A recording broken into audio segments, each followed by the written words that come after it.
নমস্কার, আমি অঙ্কিতা। চলে এসেছি আমি আর একটা নতুন ভিডিও নিয়ে। ঈশ্বরের আশীর্বাদে এবং বাবা মার ভালোবাসায় এবং গুরুজনদের ভালোবাসায় আজকে আমি আমার নৃত্যদ্বীপ পরিবারকে নিয়ে চলে গিয়েছিলাম শান্তিনিকেতনে একটি প্রোগ্রামটি ছিল সোনাঝুরি হাটের পাশে নিবৃত্ত পূর্ণিমা নাট্যগ্রামে। এই যে আমরা সবাই মিলে যাচ্ছি, আমরা সকাল 10টার সময় ট্রেনে উঠেছি আর ওই 1টা নাগাদ আমরা হোটেল রুমে পৌঁছে গিয়েছি।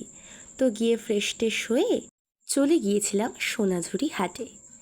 আর সেখানে গিয়ে নৃত্য করব না তা কি করে হয় বলো? এই যে আমরা সেখানে সবাই মিলে নৃত্য করেছি আর তারপর সেখান থেকে চলে গিয়েছিলাম কঙ্কালীতলা মায়ের মন্দিরে। ওখানে গিয়ে আমরা গঙ্গা আরতি দেখেছি। আর কোপাই নদীর তীরে যাওয়ার কথা ছিল, কিন্তু কি বলো তো, সময়ের এত অভাব যে আমরা যেতে পারলাম না। পরের বারে একটু সময় নিয়ে আসবো, অবশ্যই যাওয়ার চেষ্টা করব।